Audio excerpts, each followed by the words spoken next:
All right, let's jump right in. We live in a world where, self-expression is literally written in permanent ink for so many people. But have you ever stopped to wonder about the folks who choose not to get a tattoo?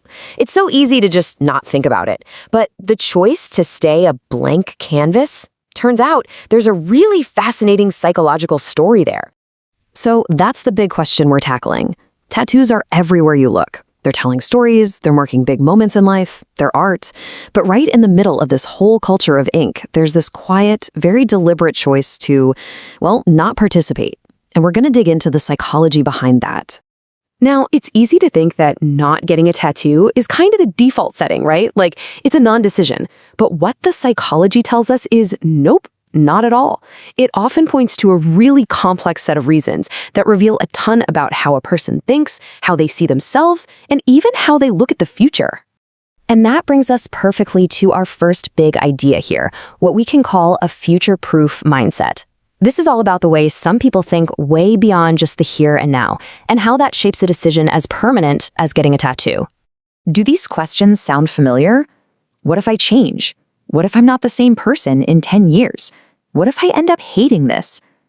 This is the kind of internal conversation that's constantly happening for someone who's really tuned into the idea of permanence. It's not just about the art, it's about the future you who has to live with it. This all ties into a core psychological concept, a future-oriented mindset. It's basically the habit of constantly running simulations of the future in your head.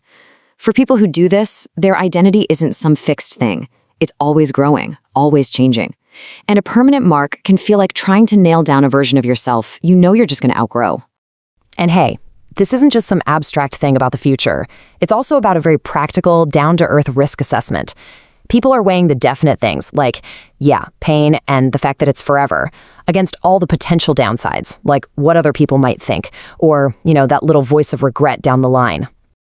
And this is a really key point. It's not always about being scared of the pain or afraid of commitment.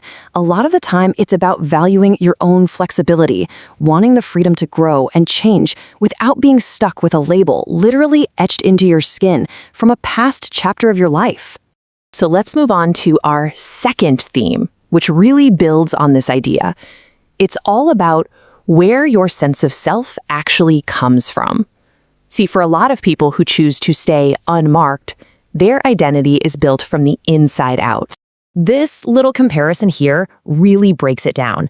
On one side, you've got an external identity. It leans on visible things, like tattoos, to broadcast a story out to the world. But on the other side, that's the internal identity. It's all about being defined from within, built on a solid foundation of self-worth that just doesn't need that external thumbs up. And this thought really gets right to the heart of it. I don't need to prove anything externally. That mindset, it reflects a really strong sense of self-ownership. The feeling is basically, look, I know who I am, and I don't need a picture on my arm to communicate that to myself, or to anybody else for that matter. It's a kind of quiet confidence. So what's the psychological term for this? It's called high self-sufficiency. It's when your own sense of worth isn't really tied to what other people think of you. You get comfortable with being unexplained, maybe even a little misunderstood. Your identity is solid no matter what people do or don't see on your skin. Okay, on to our final theme, and this one kind of flips the whole conversation. What if not having a tattoo isn't about a lack of something, but the presence of something else? This is the idea of simplicity being its own powerful form of expression. This quote absolutely nails it. For some people, not having a tattoo isn't a lack of expression, it is the expression.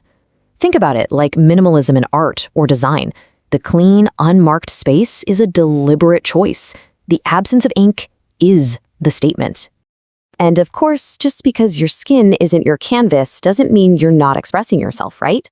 Our identities come out in a million other ways, through our work, our creativity, how we treat people, the clothes we wear, our actions. For this group, what you do speaks way louder than any picture could.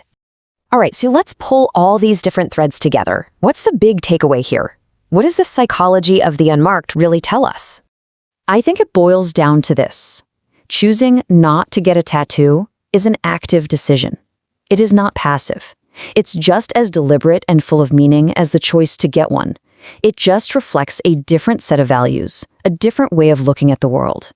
So, just to recap, that choice is often a reflection of these core things we've been talking about. Thinking long term, having a strong internal identity, not really needing that external validation, and having this deep down desire for personal flexibility.